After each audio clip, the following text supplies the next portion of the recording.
Welcome to the Deep Dive.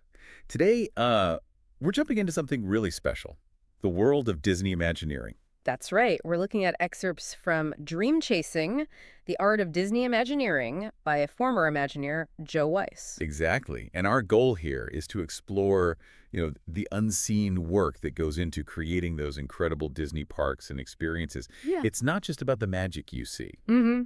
It's about the grit behind it. It really is. It's about the problem solving, the sheer human effort involved in making these immersive environments feel so real. And what I find really compelling about Weiss's perspective is the honesty. It's definitely not just a glossy promotional piece. Not at all. He really dives into the obstacles, the challenges, things like tricky design hurdles, major tech limitations. Yeah, where they literally had to invent things on the fly. Yeah. Absolutely, inventing solutions. And Yeah. then there were, surprisingly maybe, political complexities, navigating cultural stuff for parks overseas. That part's fascinating. It really is. And this transparency, it gives you such a valuable look at how they kept pushing, how they innovated under, well, pretty intense pressure. That's what really stood out for me, too. It's that perseverance. You see the polished ride, but you don't see the struggles behind it. Like, Weiss talks about developing Pirates of the Caribbean. Oh, yeah. They weren't just making figures move. They were basically pioneering early animatronics, figuring out how boats move through water in a controlled way, stuff that hadn't really been done before on that scale. Exactly. Imagine trying to create, say, a realistic storm sequence inside a building using 1960s tech. Right.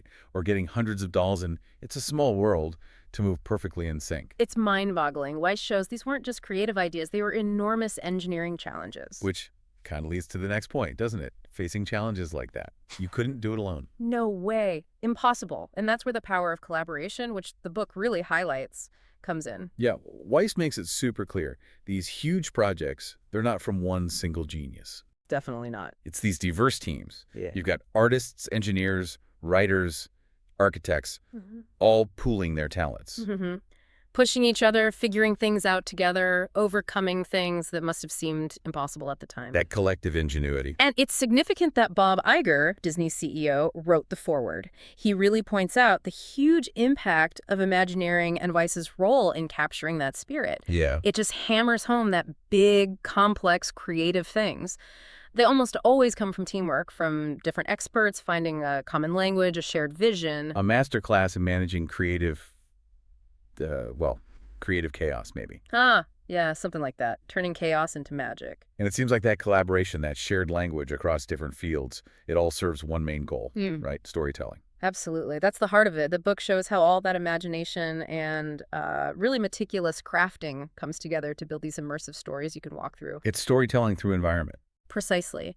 Weiss breaks down how every single choice, the way a cue line looks, the music, even the smells sometimes. Oh, yeah, the smells. Right. It's all designed to pull you into the narrative, to make you feel like you're inside the story, not just watching it. It transforms a ride into, like, a whole world. A fully realized world. Yeah. Every sensory detail matters. In knowing that, it just gives you a whole new appreciation when you experience these places, whether you're a massive Disney fan or just interested in, how creative projects happen. It shows you how imagination gets turned into reality, step by painstaking step. A lot of patience involved, I bet. Patience, persistence, and incredible creativity.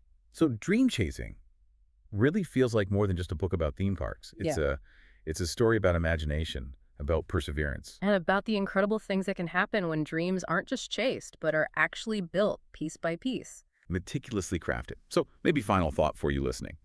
Next time you encounter something complex or seemingly magical, whether it's a piece of tech, a performance, anything, maybe think about the unseen work. The collaboration behind it. Yeah. Yeah. What hidden efforts went into it? And what can that